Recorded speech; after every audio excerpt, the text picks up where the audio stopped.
Edward and Gordon. One of the engines in Edward's shed was called Gordon. He was very big and very proud. You watch me this afternoon, little Edward. When I rush through with the express, that'll be a splendid sight for you.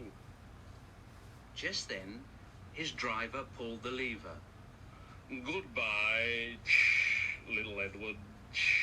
Look out for me this afternoon. Goodbye, little Edward. Edward went off too, to do some shunting. Edward liked shunting. It was fun playing with trucks. He would come up quietly and give them a quick pull, and the trucks would scream out, "Oh, oh, oh, oh, oh, oh, oh, oh, oh, oh, oh." Whatever's happening? Then Edward would stop quickly, and the silly trucks would bump into each other. "Oh, oh, oh, oh, oh, oh, oh, oh, oh." Edward pushed them until they were running nicely, and when they weren't expecting it, he would stop. One of them would be sure to run onto the other line. Edward played till there were no more trucks. Then he stopped to rest. Presently, he heard a whistle. And Gordon came puffing along very slowly and very crossly.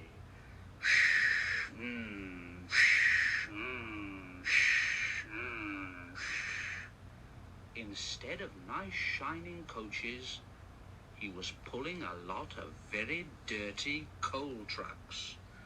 A goods train. A goods train. The shame of it.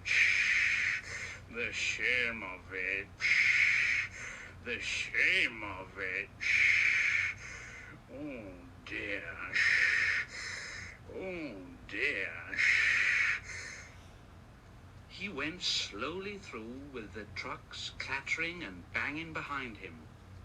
Edward laughed and went to find some more trucks. Soon afterwards, a porter came and spoke to Edward's driver. "Yeah, Gordon can't get up the hill. Will you take Edward and push him, please?"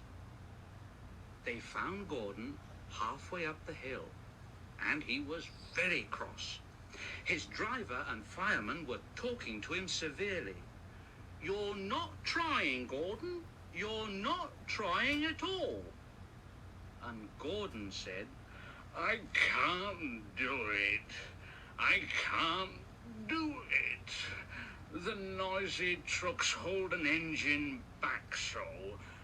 If they were coaches now, clean, sensible things that come quietly, that would be different. Edward's driver came up. "We've come to push you." "Oh, it's no use at all." "Well, you wait and see." They brought the train back to the bottom of the hill. Edward came up behind the brake van. "I'm ready." It's no good. The guard blew his whistle, and they pulled and pushed as hard as they could.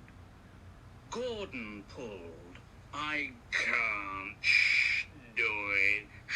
I can't do it. Edward pushed. "I will do it. I will do it." I can't do it. "I will do it." Edward pushed and puffed and pushed as hard as ever he could, and almost before he realized it, Gordon found himself at the top of the hill. I've done it. I've done it. I've done it. And he forgot all about Edward pushing behind. He didn't wait to say thank you, but ran on so fast that he passed 2 stations before his driver could make him stop. Edward had pushed so hard that when he got to the top, he was out of breath. Gordon ran on so fast that Edward was left behind. The guard waved and waved, but Edward couldn't catch up. He ran on to the next station, and there the driver and fireman said they were very pleased with him.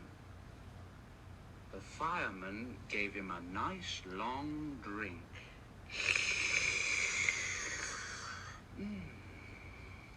And the driver said, "I'll get my paint out tomorrow and give you a beautiful new coat of blue with red stripes. Then you'll be the smartest engine in the shed."